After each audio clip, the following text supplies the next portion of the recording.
talk about it. Let's talk all about it.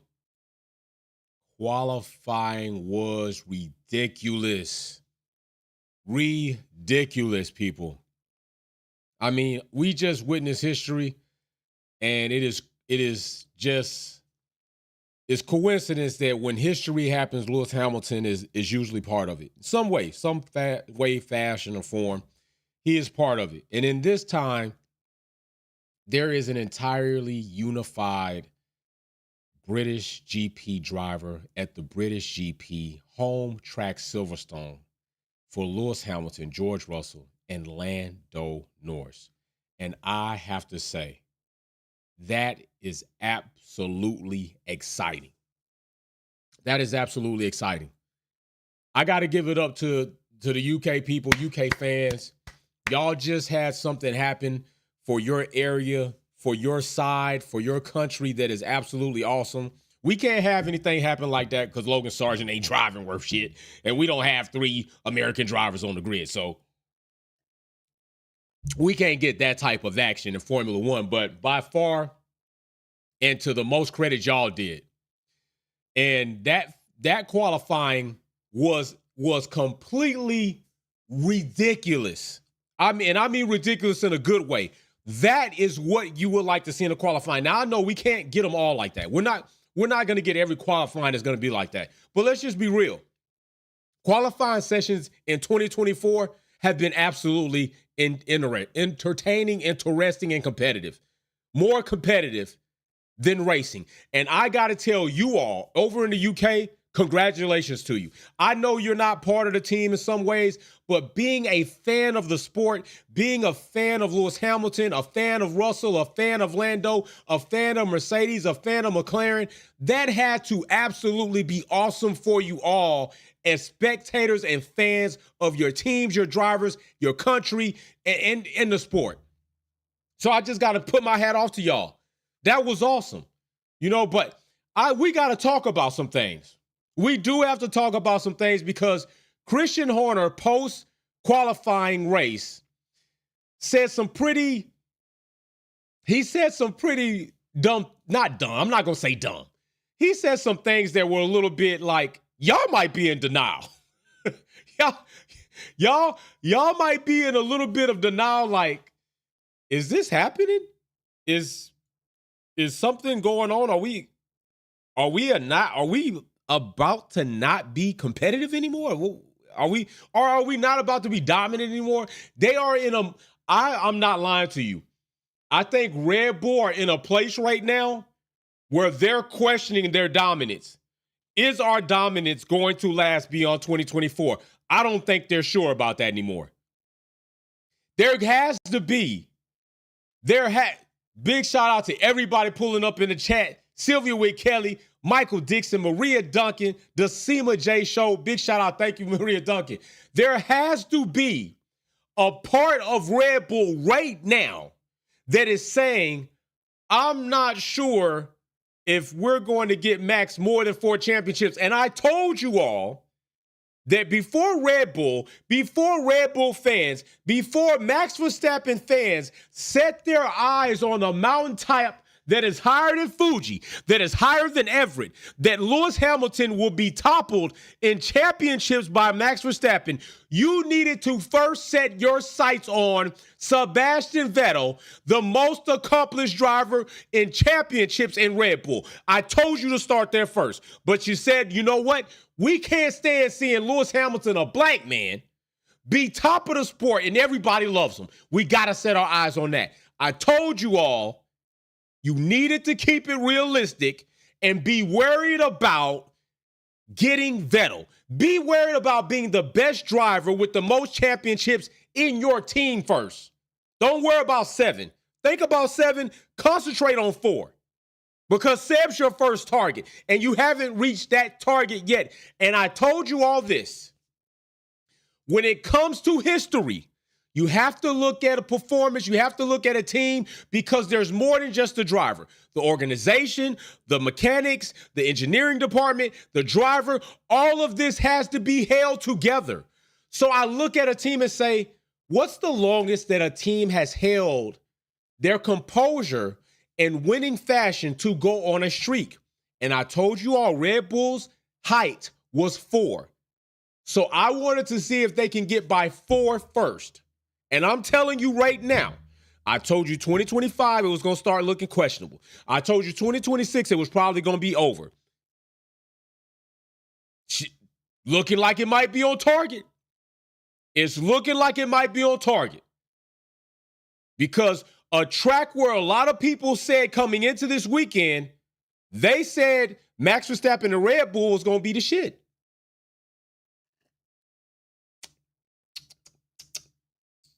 Well, I guess, like when I said ridiculous, I meant good because I didn't want you to think I meant bad. I guess when they said the shit, they meant bad because they didn't want you to think good. Because that's what it came out like. Perez went to the beach early. And I want to say something about that too. Because I do understand Perez's performance has been lackluster. Now, Maria Duncan, let's talk about, in our Wolves Den, our Discord meet, Maria Duncan brought up a very interesting point. She said she wondered if Perez was on basically a revenge tour with Red Bull. They treated Perez like crap.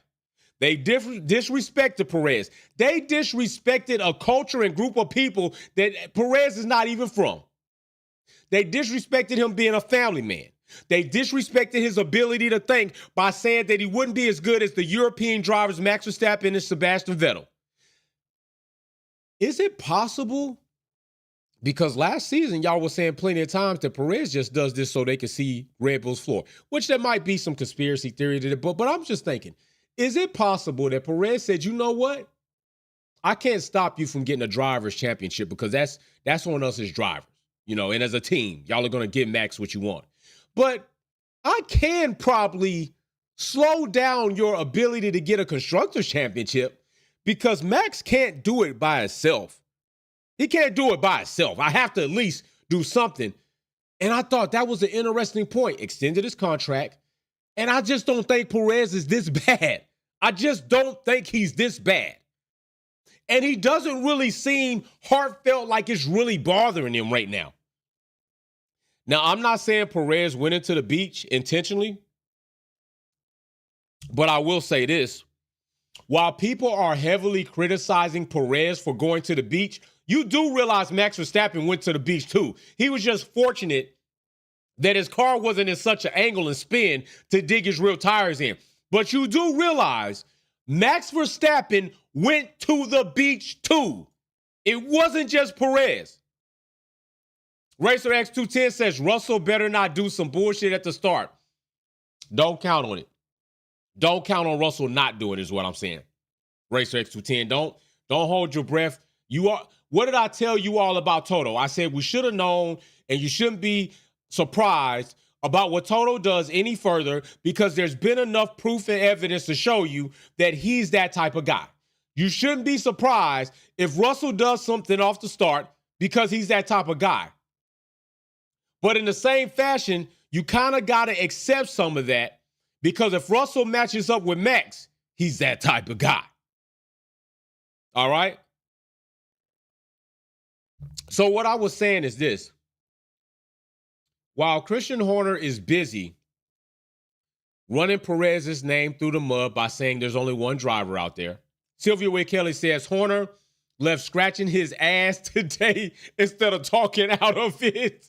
It's like, oh, shit. Damn. All that kitty litter in my drawers. This shit itches. Yeah, he sure did. He sure did. So while Christian Horner is talking negatively about Perez, and then this talk about him being the only driver out there, Max Verstappen, Max was in kitty litter too. So let me show y'all something. And while we're trying to sit up here and make more excuses for Max Verstappen, the floor damage. I'm not saying Max didn't have floor damage when he ran his ass off track into the kitty litter, because he did that. So if there is floor damage, it's because Max caused it with his lack of ability to control the car and went off track. So both Red Bull drivers went off track.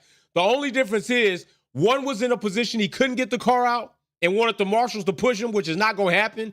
The other happened to be in a position where the nose stayed face forward. He was able to use inertia, momentum, and get through it.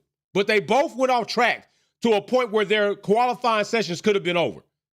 But while we're talking about that, and I'm not saying Mercedes is going to win tomorrow. I'm just saying it's looking good. And McLaren is still where they are, improving. I don't know if Mercedes has officially joined the top 3 battle. I'm not ready to say that yet. They're going to have to show me more than this. They're going to have to show me another 2 races of highly competing and being in the top 3 at the end of qualifying, being on the podium in the top 3 at the end of races before I say they're in the top 3 competitive. I'm not even saying they're back. I'm just saying they're top 3 competitive. But Max's floor situation is, I'm not going to let y'all use that as a cop-out. And this is why. Here's FP1. Where's Max Verstappen? Anybody see Max Verstappen? He's in 4th. FP1, Max is in 4th. And guess what? FP1, people write that off. I write that off. But what I am is somebody that's a creature of consistency. So Max Verstappen, FP1 is in 4th. Lando, Pia, top 3. Okay. So you say. FP2, where's Max Verstappen, y'all? Anybody see him like finding Where's Waldo? Max Verstappen is in 7th. Max Verstappen is in 7th place. That's FP2. So FP1, he wasn't in the top 3. FP2, he's further away from top 3. A pattern is being built. So here is FP3. Hold on. Here's FP3. Where's Max Verstappen? He's 5th. He's 5th. So hold on. Wait a minute. So we got Max Verstappen FP1, FP2, FP3 out of the top 3. Even in free practice, Max Verstappen typically is in the top 3. Not today. Not yesterday. All right. So we still blaming this on the floor, or we just understand that maybe this is not the track for Red Bull and certainly not the track for Max Verstappen. As of now, Red Bull's a very good team, very knowledgeable team. Their mechanics work hard, pit crew work hard, engineers, analysts work hard. They can turn this around surely. I don't doubt them on that. But if we're talking about consistency, let's go ahead and look at qualifying. Where's he at? He's 4th. Not in the top 3 once again, getting shut out by a historical UK Brit driver, top 3, and a front row lockout by Mercedes. So why are you going to try to sell us on it was the floor? No. Max Verstappen does not wait to Q3 to turn it up and try to lay down a hot lap. We're going to see that all throughout qualifying sessions. Max Verstappen wasn't in the top 3 in FP1. Max Verstappen wasn't in the top 3 in FP2. Max Verstappen wasn't in the top 3 in FP3, and he wasn't in the top 3 when qualifying was all said and done. At times, he was in the drop-off zone. Was the floor messed up through all of that? I don't think so. So let's not do that. Let's just say it's an off day, off weekend. Let's just say you know what you could say? You could say what's true. You could say, because we were unable as a team to tune the car into a very small, fine window, Max Verstappen's ability does not allow him to operate without such a wide range of a car. You could have said that. Because anytime the car is not in that very fine window, Max Verstappen has proven not to have the ability to make more with less. He can make more with something, but he does not have or has not shown us the ability to take something that is a piece of crap like Russell and Lewis have done and manage to make more out of less or nothing. And that is the truth. That is the truth. Okay? Will he do it? I don't know. We'll see. Tomorrow. Will they turn the car around and get it dialed in? Probably. I would take a safe bet that Red Bull would, but it's not looking good. I'm going to say that. It's not looking good. Okay? Right now, let's also turn our attention to something outside this historical event that's taking place for our brothers and sisters over in the UK. Let's turn our attention to Ferrari. Let's just turn our lenses to Ferrari real quick. Are you all confident about next year? And you know what? Big shout out to Sainz leaving, being fired, really. Managing to put Ferrari in the top 10 while Leclerc got, DQ'd. Not DQ'd, but he got eliminated. Is Ferrari giving you confidence that as a team, they are going to be prepared and organized and well-oiled to receive Lewis Hamilton and provide him a car sooner and better than that of Red Bull, McLaren, and Mercedes? How many of you all are confident about that right now? Because a lot of people were ready to jump ship and run right over to Ferrari immediately, and I completely understand. Mercedes right now is a bag of butt. Toto has really proven that he is not who we thought he was, the friend of Lewis Hamilton, by his antics and his actions. But just looking at Ferrari with a driver in 7th and a driver getting eliminated in Q2, and knowing what we have seen in this triple header, just in this triple header alone of races, does Ferrari give you confidence that they are going to blow it out of the park next season?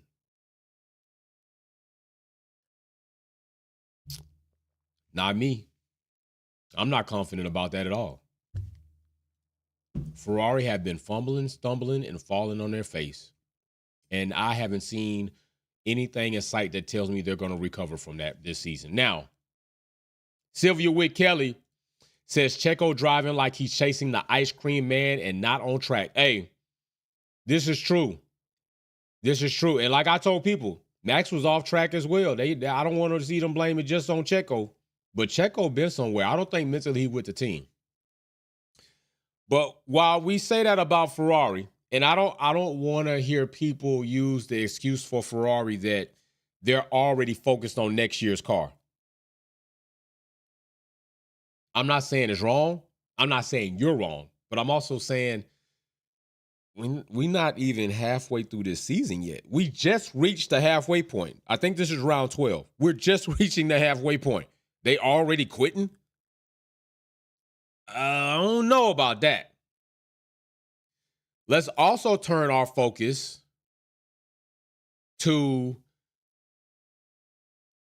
let's go ahead and do it. Let's just turn our focus to Red Bull Visa Cash App on this note, okay? And I'm going to get big when I say this.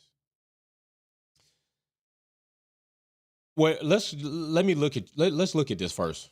Red Bull Visa Cash App. Yuki finishes in 13th. Ricardo finishes in 15th.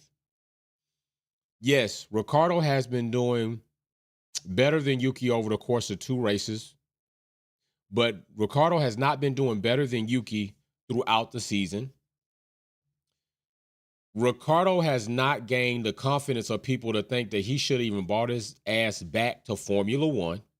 Okay, let's just keep that in mind. Ricardo has been looking destitute and lonely and sad of any type of podium in sight.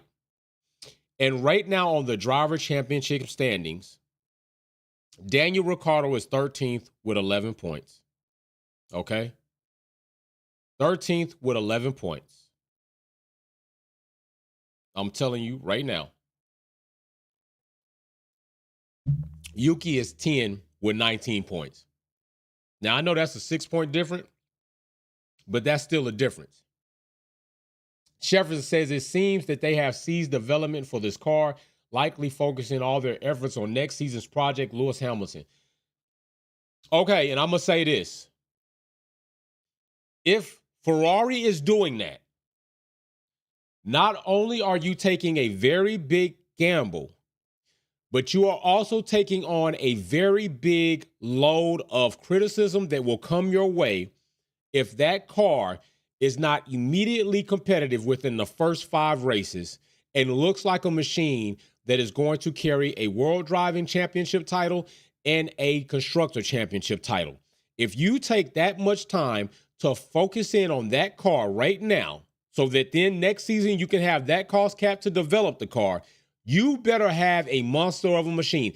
Anything less than that, you played yourself. Anything less than that, you played yourself. Because what happens is this, and they better be implementing it right. They better be developing and using this car as testing to find out what's right or wrong. But if they're not at all, if they're not going to do that at all, you better be sure you got it right. Because that is a big gamble to take this early in the season. It's a big one. All right. Now, what I was going to say about Yuki and Ricardo is this. I find it disrespectful that there can be rumblings, even rumors, that if you're going to cut Checo Perez short while post recently extending his contract, and you're going to put Danny Rick in the seat, that is disrespectful. How do you pass up a driver in the same team, Red Bull Visa Cash App, that has done better than Ricardo, that has more points than Ricardo? We ain't talking about just this season. That's giving you more than Ricardo. And you still are going to say, you know what? We're going to give you the opportunity. That's crazy. That's crazy disrespect. Crazy. For you to let's say you're going to take Perez out is already crazy after you extended him. But then for you to say you're going to plug Daniel Ricciardo in, why? Is it because he's closer to Checo's height? Is that why? You better have a good reason other than, oh, Ricciardo back. He back. No, we heard that before. We heard that before. He ain't back. He ain't been back. He been bad. He ain't been BACK. He been BAD. So if I was Yuki, I'm not extending my contract with Red Bull if there's even a legitimate chance I can end up on any other team. Any other team. Because for me to sit here and change myself, I know Yuki just had a blip, but let's not forget, Max Verstappen did worse than Yuki did last week in 2020 and didn't even get fined for it. So I'm not even hearing that as a justification of why they're not going to move Yuki up. It will be disrespectful. Jefferson says, Maranello is cooking. I'd not worry about that. Okay, hey, Jefferson, I'm cool with you. I'm cool with if that's how you feel. All I'm saying is this. We thought Mercedes was cooking, right? 2023, we thought Mercedes was cooking. Just post Hamilton getting robbed. They come out with this new car. Then it went from cooking to they sandbagging. Then it went from they sandbagging to no, wait. They still sandbagging. Then it went from that to what's going on. Then it went from what's going on to we fucked. That was the progression. All I'm saying is you got to be careful about that. Because think about this. I don't know how you say you're not worried about it after you don't watch the last five race seasons of Ferrari. I don't know how you say you're not worried about it after you see Ferrari when Bonotto walks off the pit wall and go on vacation hella early. He got a private jet in the parking lot and took off. A helicopter took him to the private jet. He got to the private jet, and he was already there before they did post-race conference. I don't know how you say you're not worried about it, seeing what you saw last season. I don't know how you say you're not worried about it after hearing Ferrari yell out so many damn plan A, B, C, D, E, F, double Z, double G, hut, Omaha, Omaha, hey, QB40, QB40. I don't know how you're not worried about it after seeing and knowing what Ferrari has been doing. But if you not, I say to you, my brother, unsound, unchecked, unmoved confidence you do have, and you may be right. You could be right. But if I'm going to look at a body of work, if I'm going to say to myself, let me see what you got here. It says right here that you left your last job in 2 weeks. And the job before that, you left that job in a month. The job before that, you got fired. The job before that,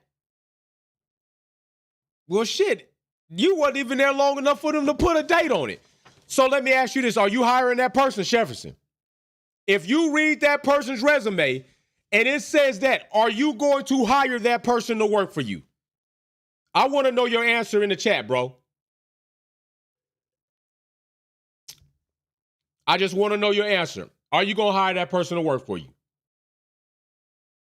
Because if your answer is no, then you can't be basing your answer or your belief right now on sound evidence and things that have actually happened. And I'm not discrediting you for that. I'm cool with that. You got to have belief.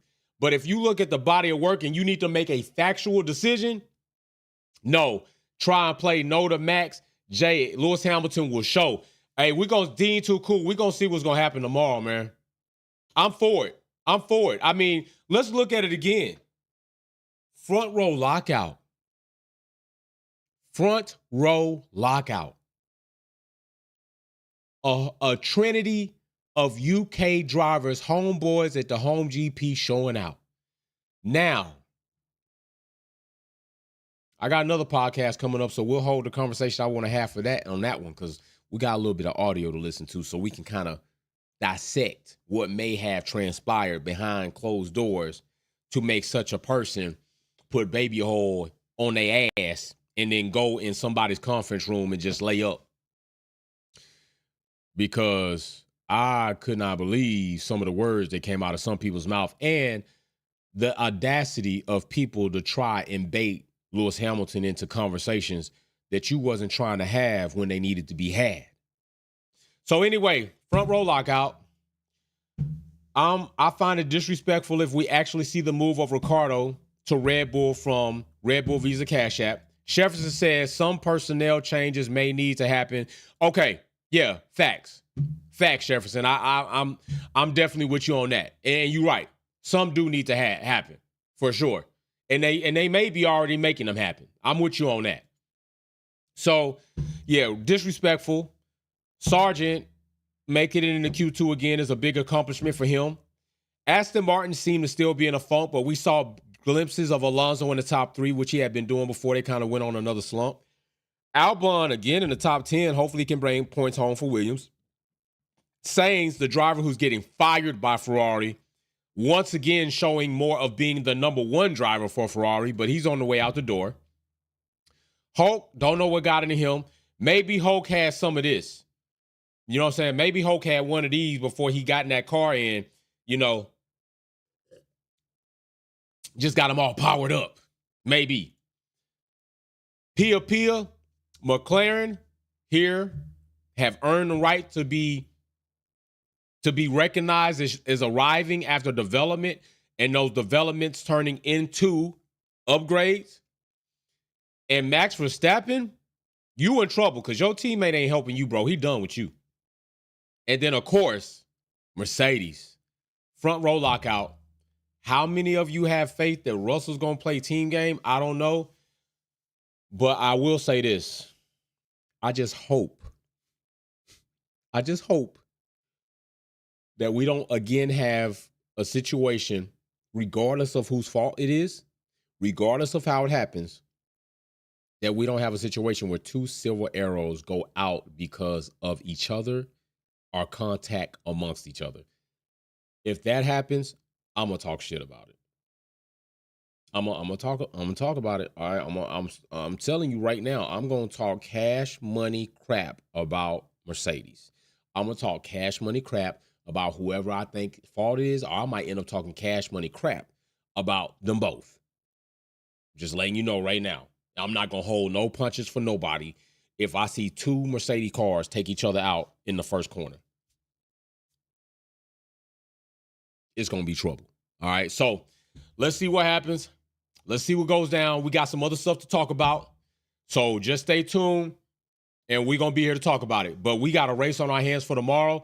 I don't know if Lando's going to become the Max Verstappen doorman again because his tune changed. He was singing one song. He came back today singing R&B. Last week he was singing straight up one way down to one way. And this week he's singing, I don't know, I don't want to lose you, Max. That's what he's singing. I'm telling you. Last week at the press conference, Lando came on track with his chest out saying, apologize. He better. I'll talk about it. I'll talk about it later. Peace and love. Wolfpack out. Peace.